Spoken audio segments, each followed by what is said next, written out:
Assalamualaikum warahmatullahi wabarakatuh. Dalam video ini kita akan membahas tentang dinamika partikel elementer atau dinamika partikel dasar. Seperti yang sudah kita pelajari di fisika klasik, di mekanika klasik, yang namanya partikel berinteraksi. Jadi yang namanya partikel yang mengalami interaksi adalah partikel yang dikenai gaya sehingga jadi partikel yang mengalami interaksi adalah partikel yang dikenai gaya sehingga terjadi perubahan momentum.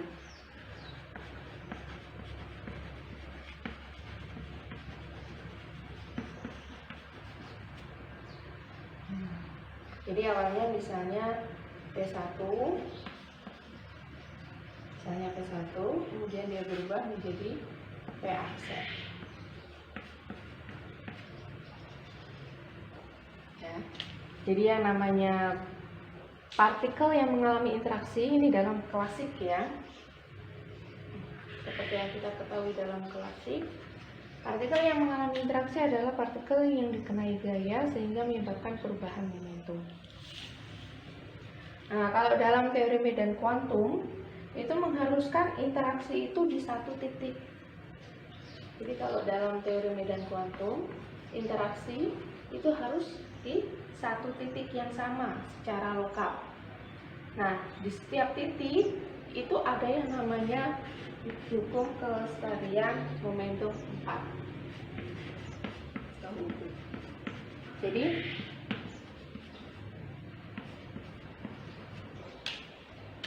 Jadi dalam teori medan kuantum yang namanya interaksi ya, interaksi itu harus terjadi di satu titik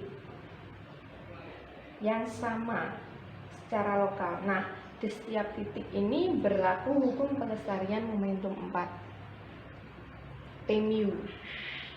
Momentum 4 itu apa saja? Jadi momentum 4 ini istilahnya kita pakai istilah yang ada di teori relativitas ya. Kalau kita belajar teori relativitas khusus, kita akan lebih nyaman menggunakan vektor 4 ya. Jadi akan lebih nyaman menggunakan vektor 4. Jadi P mu ini nanti di sini masuknya adalah di titik tersebut berlaku hukum kelestarian energi dan hukum kelestarian momentum. Ya. Jadi ini maksudnya hukum kelestarian energi dan hukum kelestarian momentum. Jadi yang namanya momentum 4 itu energi dan momentum.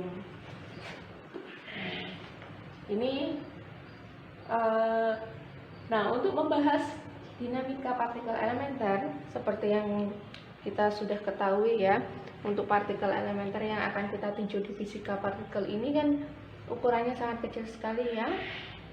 Jadi dia termasuk partikel kuantum. Kemudian dia berinteraksi dengan dia bergerak dengan sangat cepat mendekati kecepatan cahaya. Jadi di sini kita masuknya ke teori medan kuantum. Ya, kategori teori medan kuantum itu kan berarti objek yang kita teliti atau yang kita analisa itu mempunyai massa yang sangat kecil sekali dan dia bergerak mendekati kecepatan cahaya. Nah, kalau kita sendiri mempelajari teori medan kuantum ya, teorinya itu memang agak susah. Ya susah lah, bagi saya susah.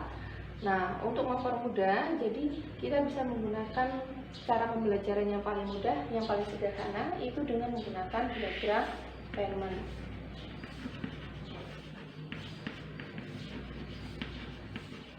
Jadi nanti kita akan membahas bagaimana cara menggambarkan diagram Feynman. Oh, misalnya ada interaksi ini, diagram Feynman-nya bagaimana? Ada interaksi ini, diagram Feynman-nya itu bagaimana? Itu ya. Jadi nanti kita menggunakan diagram Feynman. Nah, seperti yang sudah kita ketahui ya, kalau di dalam klasik partikel yang berinteraksi adalah adalah partikel yang dikenai gaya dan yang menyebabkan perubahan momentum. Nah, di sini kan interaksi yang disebabkan oleh gaya sendiri itu kan ada 4. Ada interaksi kuah, ada interaksi elektromagnetik,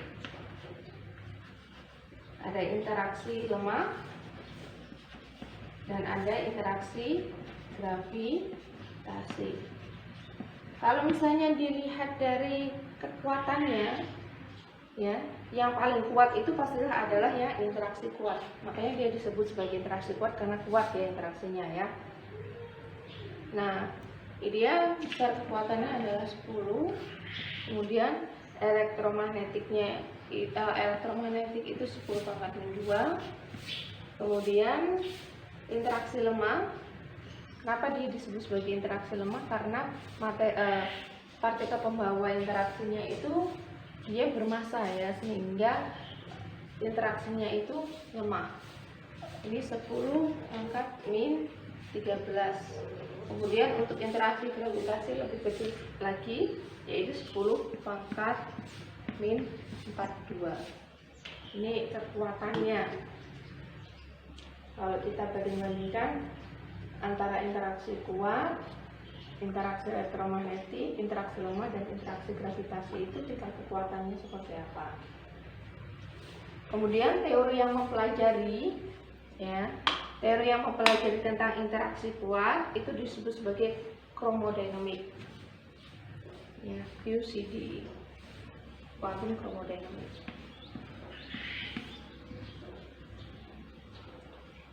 Sedangkan yang mempelajari elektromagnetik ya elektrodinamika. LD. Kemudian yang mempelajari teori yang mempelajari tentang interaksi lemah itu kita sebut sebagai Flavor dynamic. Nah, teori yang mempelajari tentang gravitasi itu disebut sebagai geometrodinamik.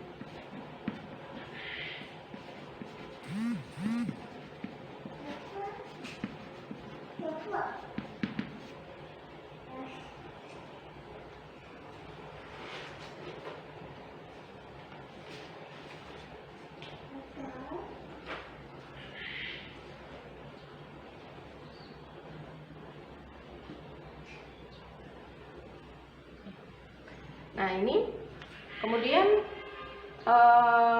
ini kan untuk menggambarkan interaksi partikel. Untuk menggambarkan interaksi partikel kita menggunakan persamaan ya. Kalau misalnya di klasik itu kan ada partikel partikel yang mengalami interaksi adalah partikel yang dikenai gaya sehingga mengalami perubahan momentum. Deskripsi atau penggambaran partikel yang semacam ini itu kan kita bisa menggunakan hukum Newton. Dengan hukum Newton kita bisa menganalisa ya berapa percepatannya, berapa gaya yang dialaminya, gitu ya, dan lain-lain. Nah, kalau merunut dari sejarah,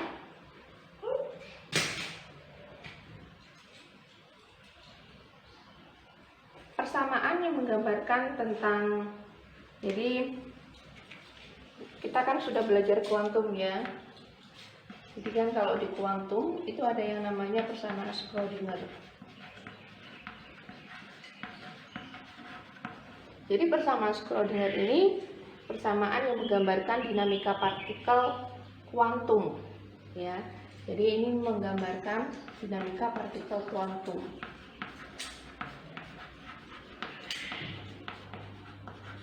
Non relativistik.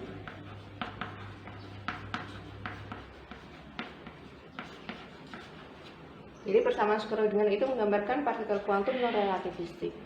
Berarti kan persamaan Schrödinger tidak bisa menjelaskan tentang dinamika partikel kuantum yang relativistik. Nah, ini menjadi kelemahan dari persamaan Schrödinger. Jadi persamaan Schrödinger itu dia tidak bisa menjelaskan tentang partikel kuantum yang relativistik. Sehingga muncul yang namanya persamaan Klein-Gordon.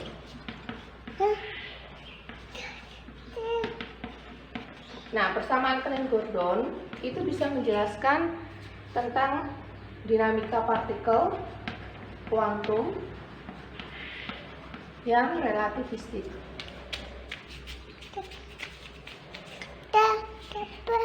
Jadi dinamika partikel kuantum relativistik. Ya, hampir sempurna ya yang persamaan Klein-Gordon. Tetapi persamaan Klein-Gordon itu mempunyai kelemahan. Salah satunya dia tidak bisa menjelaskan. Jadi dalam solusi persamaan Klein-Gordon itu ada solusi di mana muncul energi minus. Jadi di sini tidak bisa menjelaskan munculnya energi minus.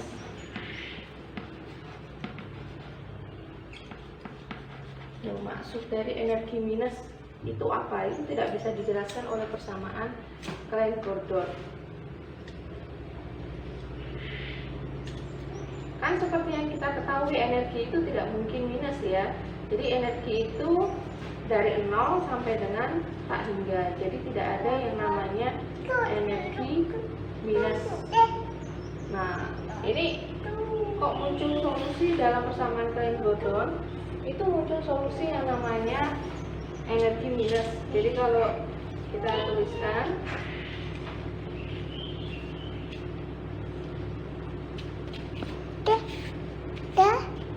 ya.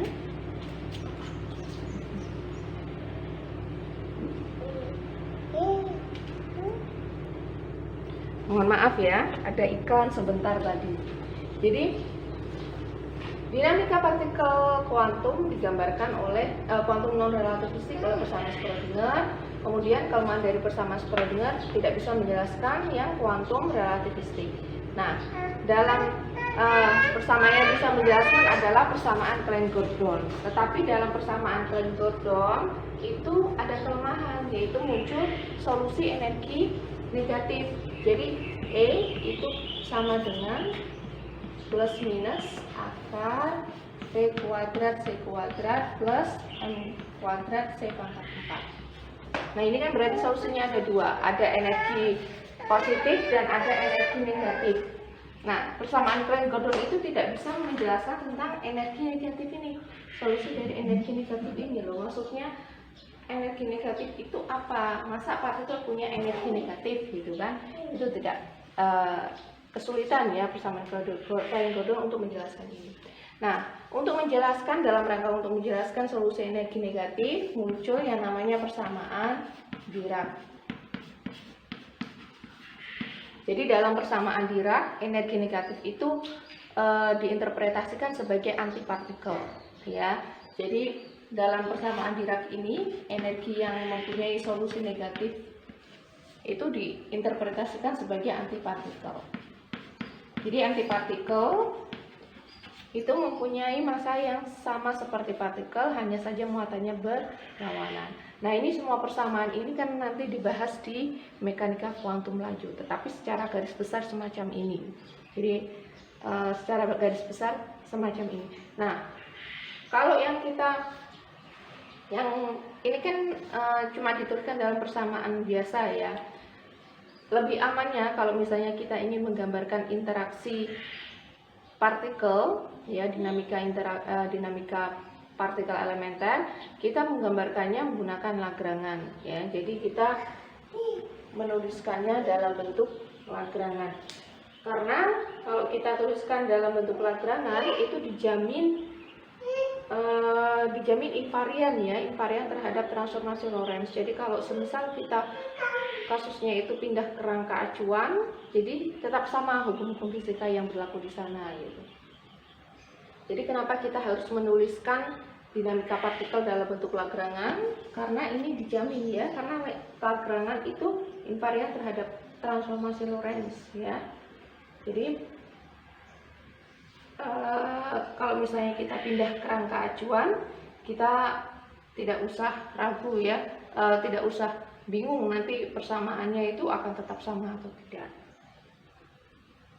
Jadi kalau jadi ini nanti persamaan-persamaan ini, jadi kan kalau untuk mendapatkan Lagrangannya itu kan berawal dari persamaan ya, kita punya persamaan Euler-Lagrange gitu ya. Jadi untuk mendapatkan Lagrangan kan kita punya persamaan Euler-Lagrange. Kemudian dari persamaan Euler-Lagrange kita terapkan prinsip aksi terkecil delta S sama dengan 0. Nah, nanti kita bisa dapatkan persamaan Lagrange.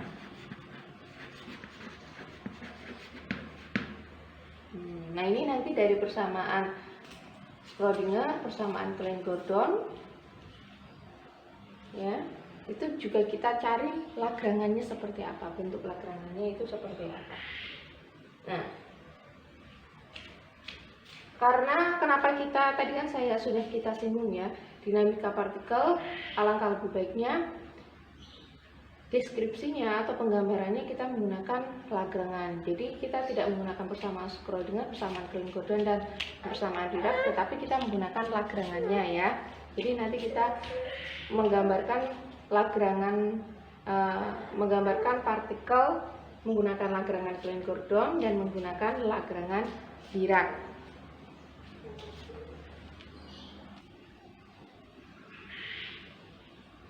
Baik.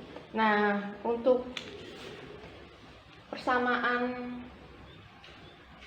Klein-Gordon ya. Jadi ini kan kita punya persamaan Klein-Gordon yang partikelnya kuantum dan juga dengan mendekati kecepatan cahaya ya. Jadi kuantum relativistik. Nanti kita punya yang namanya persamaan Klein-Gordon. Persamaan Klein-Gordon itu nanti bisa menjelaskan tentang dinamika partikel yang spinnya 0. Nah, partikel yang spinnya 0 apa? Partikel Higgs ya. Jadi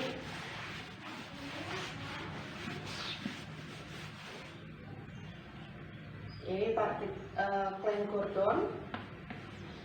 Ini nanti persamaan ini Lagrange ini bisa menggambarkan tentang dinamika partikel spin 0. Spin 0 yaitu partikel Higgs.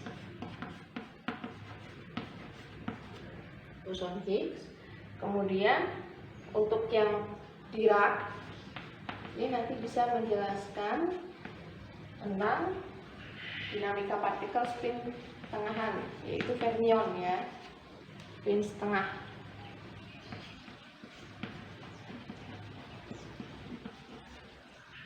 Kemudian nanti kita punya Broca ya, Lagrange Broca sama Broca itu nanti bisa menjelaskan partikel spin 1 ya, seperti foton. Jadi kan jenis partikel kan ada fermion, ada boson.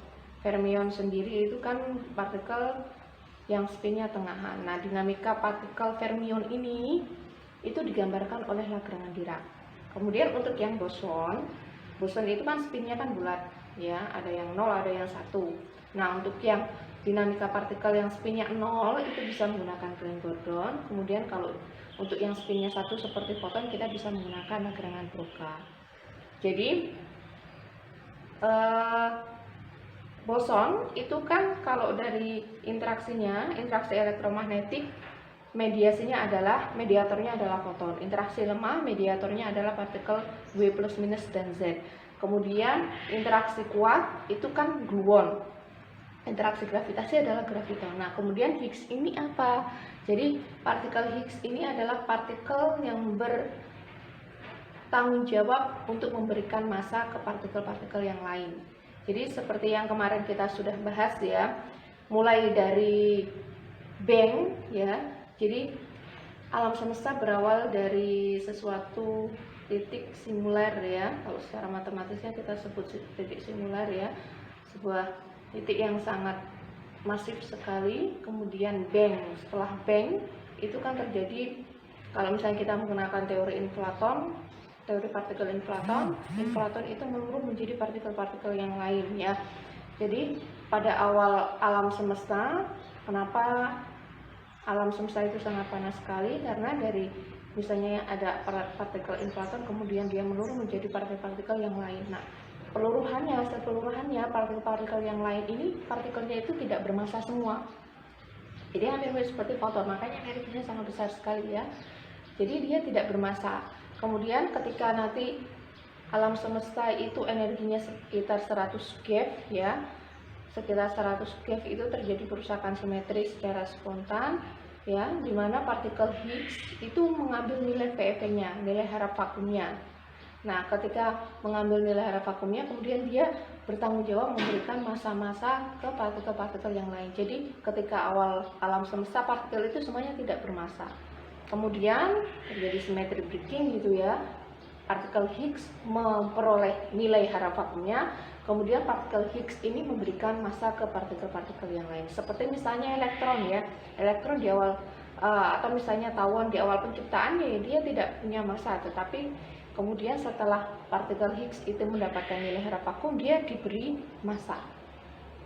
Ya, sehingga partikel-partikel itu punya massa. Jadi yang mempunyai, biasanya partikel Higgs ini disebut sebagai partikel Tuhan. Jadi kalau misalnya baca artikel-artikel itu, biasanya partikel Higgs ini disebut sebagai partikel Tuhan. Kenapa disebut sebagai partikel Tuhan? Karena dia bertanggung jawab memberikan massa kepada partikel-partikel yang lain. Awalnya partikel Higgs ini hanya partikel hipotesis saja ya. Cuma jadi partikel hipotesis menurut model standar. Jadi kan ambisi dari para fisikawan itu ingin menjelaskan bagaimana alam semesta ini terlahir, berkembang, kemudian nanti masa depannya itu bagaimana, berakhir seperti apa. Nah, untuk menjelaskan itu, para fisikawan mempunyai harapan satu teori yang bisa menjelaskan semuanya. Nah, di dalam satu teori ini berarti harusnya mengandung 4 interaksi ya. Jadi diharapkan, ini harapan para fisikawan ya, kita mempunyai satu teori tunggal yang bisa menjelaskan bagaimana alam semesta ini dari lahir, berkembang sampai dengan nanti berakhir. Nah, di dalam teori ini berarti harus menggabungkan 4 interaksi, yaitu interaksi kuat, lemah, elektromagnetik, dan gravitasi. Tetapi sampai saat ini belum ada teori tunggal semacam itu yang established, yang mantap. Kalau untuk usulan teori-teori ya ada banyak ya, seperti teori string dan lain-lain gitu. Nah, kalau kita membahas teori yang mantap itu ya, yang sudah established itu apa ya? Teori model standar fisika partikel, atau biasanya kita sebut sebagai GWS, Glasgow-Winburg-Salam ya. Jadi model standar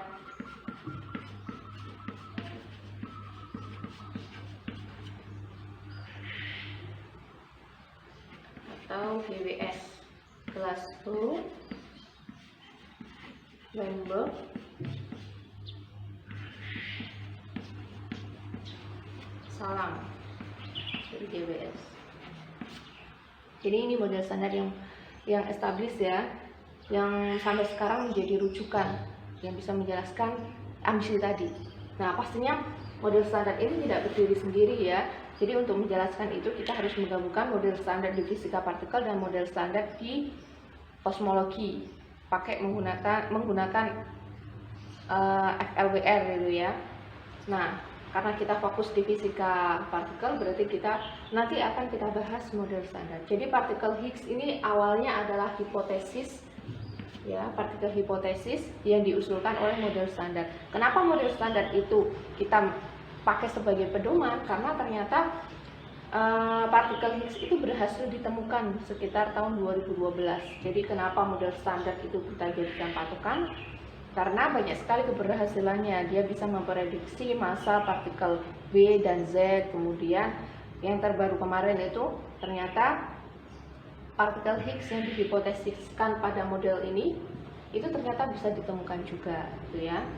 Jadi ini nanti yang akan kita bahas ya. Pastinya bukan matematisnya ya. Nanti matematisnya itu kita bisa mendapatkan persamaan Kelvin-Gordon, Dirac, Broca, Lagrange-nya itu kita belajar di mekanika kuantum lanjut.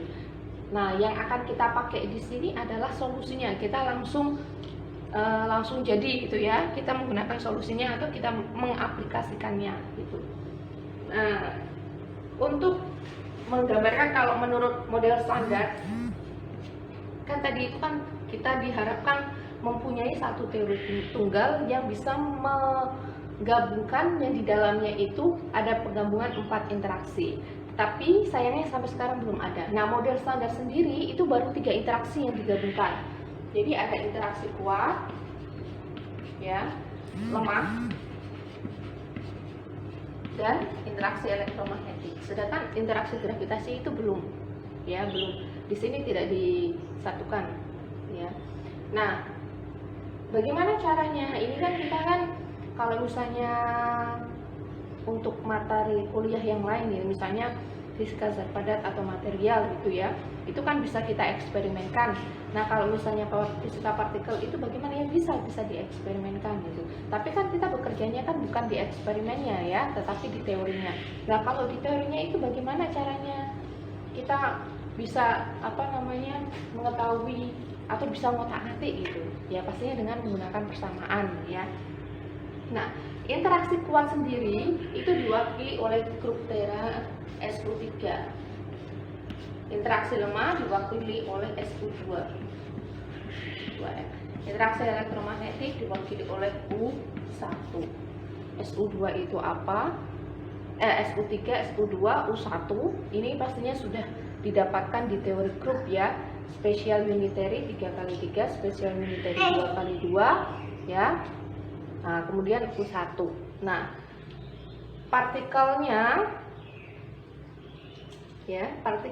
itu nanti digambarkan oleh Lagrange Klein-Gordon, Dirac-Broca ya. Kemudian Lagrange ini harus invarian terhadap transformasi tera ini. Jadi Lagrange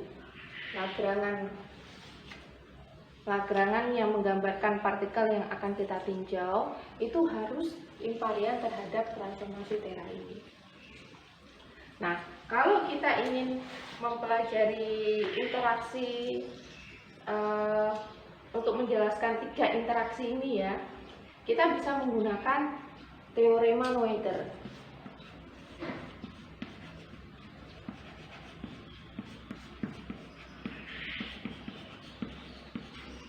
Nah, ini tentang arus lestari.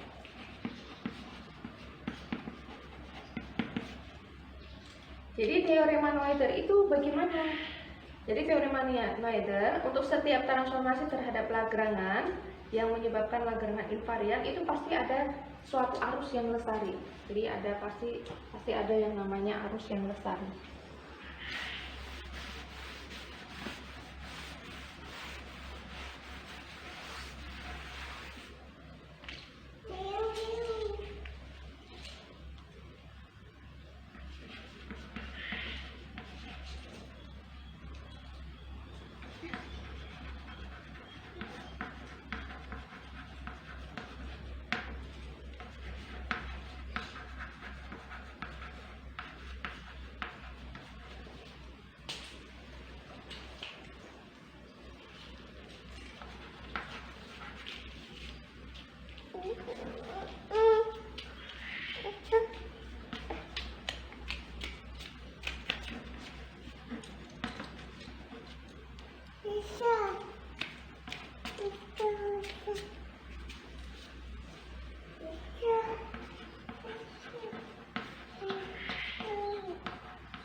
Jadi teorema Noether itu bagaimana? Jadi teorema Noether itu intinya setiap transformasi yang menyebabkan suatu Lagrange itu invarian terhadap transformasi tertentu, itu pasti ada arus yang lestari. Nah, arus yang lestari itu kaitannya dengan apa? Itu nanti ada kaitannya dengan muatan, ya. Jadi arus yang lestari ini nanti ada kaitannya dengan muatan. Ya, ada kaitannya dengan muatan. Jadi setiap interaksi itu pasti membawa muatan. Setiap interaksi itu pasti membawa muatan.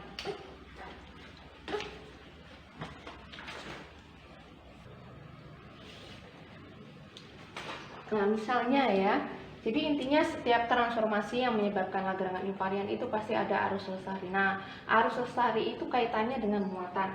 Jadi intinya setiap interaksi itu membawa muatan. Jadi setiap interaksi itu membawa muatan. Misalnya ya, misalnya untuk interaksi elektromagnetik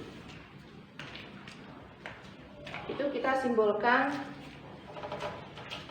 partikel mediatornya ya, Q, Q.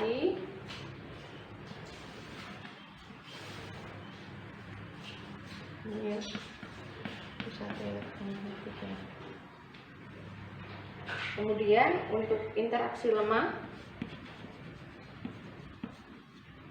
ada arus atas, arus bawah, kemudian ada anti A, anti B.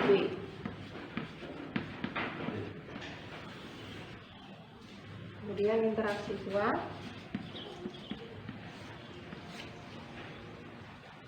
ada red, blue, green, anti red, anti blue, anti green.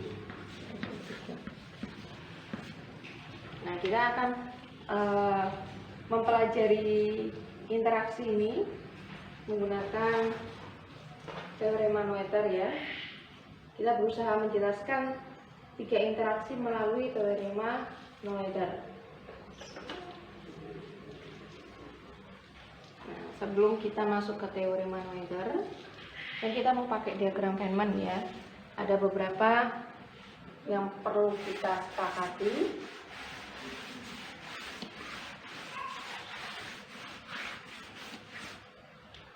Jadi ini diagram Feynman.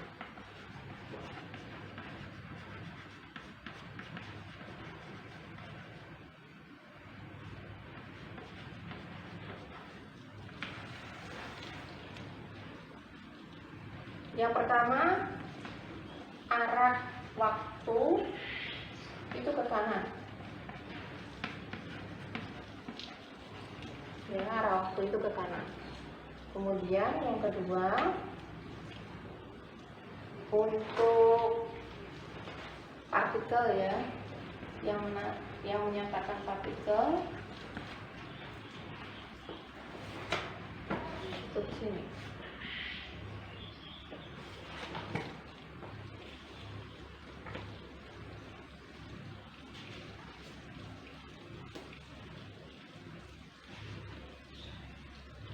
Partikel yang mengalami interaksi. Nah, kemudian partikel setelah terjadi interaksi. Partikel ya. Kemudian antipartikel, kita gambarkan seperti ini.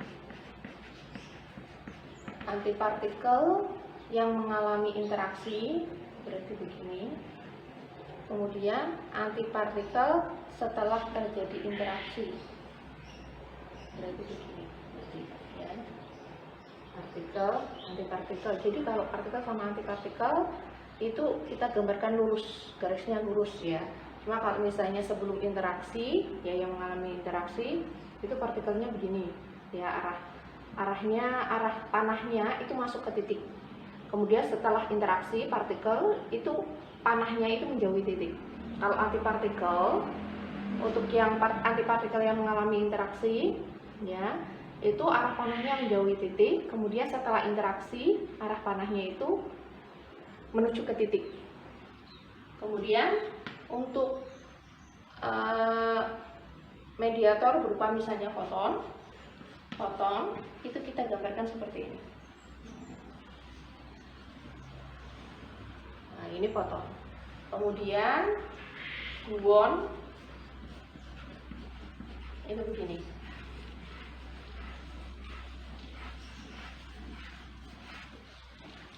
Kemudian partikel B dan Z ya.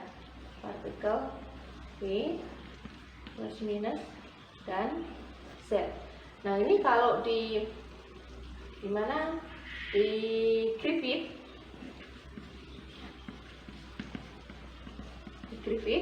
itu digambarkan begini zigzag. Nah, kalau di buku-buku yang lain atau umumnya ya, misalnya kita pakai Peskin-Solder yang quantum field theory, kalau misalnya pakai Elson-Martin atau yang lain itu begini. Jadi garis putus-putus. Jadi kita bisa menggunakan yang ini atau bisa menggunakan yang garis putus-putus. Kalau misalnya ini konsisten dengan apa yang ada di Griffith, ya berarti kita pakai garis yang zigzag ini ya. Tapi kalau misalnya kita mau pakai yang umum saja itu ya, kita bisa pakai ya garis putus-putus. Kalau saya sendiri biasanya meskipun pakai Griffith ya, biasanya pakainya yang ini, pakai yang putus-putus. Jelas ya? Jadi ini diagram Feynman. Nah, nanti kita kerjaannya gambar-gambar saja ya.